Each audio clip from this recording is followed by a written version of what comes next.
યોગ દિવસની ઉજવણીને લઈને 6 જેટલા રૂટને વૈકલ્પિક રૂટ જાહેર કરવામાં આવ્યા છે। કેશવબાગ 3 રસ્તા થઈને, માનસી સર્કલ થઈને, જજસ બંગલો થઈને, NFD થઈને, સાંઈબાબા 4 રસ્તા થઈને, થલતેજ થઈને સાલ હોસ્પિટલ રોડ ઉપર અવરજવર કરી શકાશે। AEC 4 રસ્તાથી નારણપુરા 4 રસ્તા થઈને નવરંગ સર્કલ સુધીના રસ્તા પર અવરજવર કરી શકાશે। જોધપુર 4 રસ્તાથી શિવરંજની 4 રસ્તા થઈને નહેરુનગર સર્કલ તરફ અવરજવર કરી શકાશે।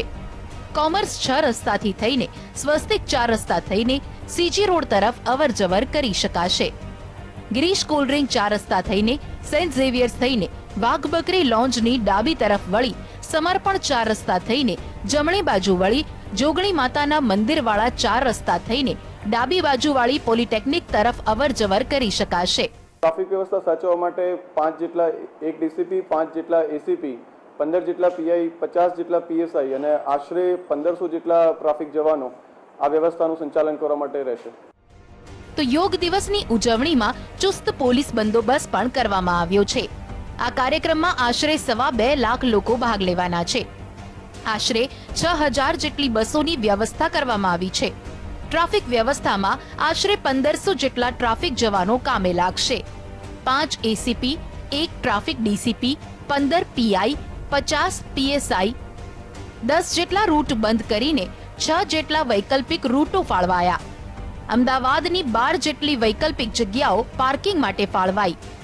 આ જાહેરનામું 21 તારીખ સવારે 3 વાગ્યાથી બપોરે 11 વાગ્યા સુધી લાગુ રહેશે। 3 વાગ્યાથી અમે આ રૂટ ઉપર પ્રતિબંધ ના જાહેરનામાનો અમલ કરાવી દઈશું। એટલે 3 વાગ્યાથી લઈ અને ડિસ્પર્ઝનનું જે પૂરું થઈ જશે એટલે લગભગ એનો સમય 11 વાગ્યાની આસપાસ રહેશે। આ દરમિયાન આપણે આ રૂટ જે છે પ્રતિબંધિત રહેશે। 21 જૂનના દિવસે આંતરરાષ્ટ્રીય યોગ દિવસની ઉજવણી કરવામાં આવશે।